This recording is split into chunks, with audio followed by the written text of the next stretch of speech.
नमस्कार, मैं नमिता चौहान और आप देख रहे हैं एनसीआर समाचार। इस वक्त हम मौजूद हैं संगम विहार के आई ब्लॉक गली नंबर 6 में और मेरे पीछे जो घर आप देख रहे हैं ये वो घर है जहां पर माफिया अतीक अहमद का बेटा कुछ दिनों के लिए ठहरा था। तो माफिया अतीक अहमद के बारे में आप सभी को जानकारी होगी कि आखिर ये है कौन और क्या इस पर केस लगे हुए हैं। आपको बता दें कि उमेश पाल हत्याकांड में ये अपराधी है और उसी हत्याकांड में आरोपी अतीक अहमद का बेटा असद इस घर में ठहरा हुआ था, जिसको लेकर के लगातार कार्यवाही जारी है। और आपको बता दें कि बीते दिन यहाँ पर पुलिस आई है और यहाँ पर जिन लोगों ने भी उनकी मदद की उनको गिरफ्तार करके ले गए, जिनमें 3 लोगों के नाम सामने आ रहे हैं और बताया ये जा रहा है कि करीब 5 से 6 दिन वो यहाँ पर रुका था। और दिल्ली में अगर रुकने की बात करें तो 15 दिनों तक अतीक अहमद का बेटा असद अहमद दिल्ली में था। और इस दौरान जिन लोगों ने उसकी मदद की, पुलिस लगातार उन लोगों की जांच कर रही है, उन लोगों को खोजने की कोशिश कर रही है। 3 लोगों को गिरफ्तार कर चुकी है।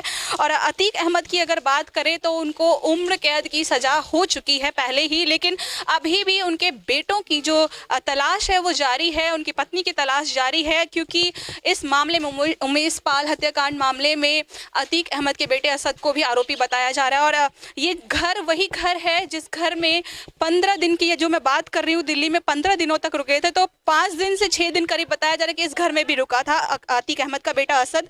और यहाँ पर अगर आसपास के लोगों से जो जानकारी मिली है उसके मुताबिक यहाँ पर किसी को भी किसी तरह का कोई संदेह नहीं हुआ, कोई शक नहीं हुआ कि यहाँ पर एक माफिया का बेटा ठहरा हुआ है, एक आरोपी ठहरा हुआ है। और किसी को भी कानो कान खबर तक नहीं हुई। और मैं आपको बता दूं कि इस मामले में जिशान, खालिद और जावेद ये 3 आरोपी बताए जा रहे हैं जिन्होंने उसको यहाँ पर रुकने में मदद की। यहाँ पर 5-6 दिन जो रुके तो उनका डेली का जो भी चीज़ें खर्ची होती है उनको उनकी देखभाल करना, उनको हर ज़रूरत की चीज़ें मुहैया कराना, लगातार इन तीनों ने इस काम में उसकी मदद की, जिसकी वजह से पुलिस ने, दिल्ली पुलिस की मैं बात कर रही हूँ, दिल्ली पुलिस ने उन तीनों को ही गिरफ्तार कर लिया है। और उनसे बातचीत की जा रही है, उनसे जानकारी लेने की कोशिश की जा रही है। इस मकान की अगर मैं बात करूँ तो ये मकान उन्हीं आरोपियों का है जिन्होंने अतीक अहमद के बेटे असद अहमद को यहाँ पर रुकने में मदद की थी। और यहाँ पर जो उनके पड़ोसी हैं उनका यही कहना है कि उन्हें इस बात की कोई भी जानकारी नहीं है, उन्हें कभी इस बात की कोई भनक नहीं हुई कि ऐसा कुछ भी मामला हो सकता है, ऐसा कुछ भी हो सकता है। और जैसा नॉर्मल उनका बिहेवियर, सामान्य व्यवहार रहता है, वैसा ही हमेशा की तरह ही रहा इन दौरान भी।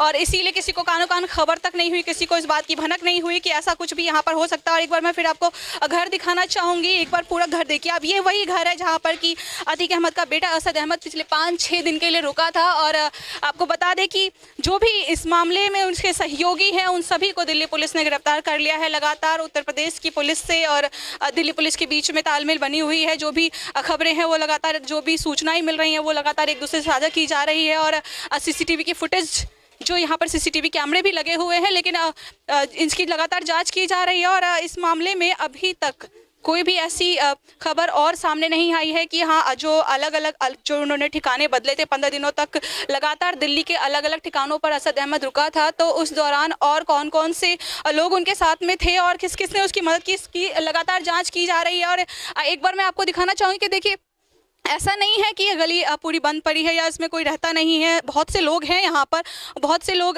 यहाँ पर हैं, सभी लगभग उसको जानते थे, लेकिन किसी को भी इस बारे में कोई जानकारी नहीं थी कि हाँ, ये ऐसा भी व्यक्ति है जो एक आरोपी को, एक माफिया के बेटे को शरण दे सकता है, उसे ठिकाना दे सकता है रहने के लिए। तो ये वो गली है जिस गली में ये घर है और वहाँ पर एक माफिया का बेटा अतीक अहमद, जो सबसे बड़ा माफिया माना जाता है अभी वर्तमान समय में, उसका बेटा यहाँ पर रुका, जो एक हत्याकांड में आरोपी है। और किसी को कानो कान खबर तक नहीं हुई, किसी ने एक दूसरे को जानकारी तक नहीं दी।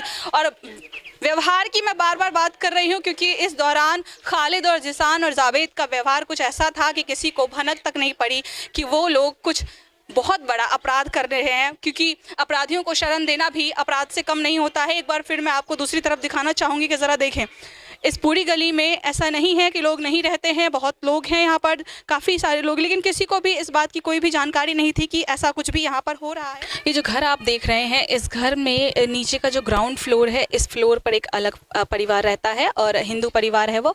उसके अलावा जो ऊपर आप जितने भी फ्लोर देख रहे हैं, ऊपर कुल 3 फ्लोर हैं और तीनों ही फ्लोर खालिद, जिशान और जावेद के बताए जा रहे हैं। और आपको बता दें कि पड़ोसियों से मिली जानकारी के मुताबिक उनकी पत्नी गर्भवती थी, उनकी की अभी हाल फिलहाल में डिलीवरी हुई, जिसकी वजह से वो अपने मायके में रह रही हैं। और फिलहाल अभी तीनों ही फ्लोर जो हैं वो बंद बताए जा रहे हैं। तीनों ही फ्लोर पर अभी कोई नहीं रहता है। और जो नीचे आपको मैं दिखा दूँ कि देखिए जीने का जो गेट है, जीने के गेट पर ताला भी लगा हुआ है।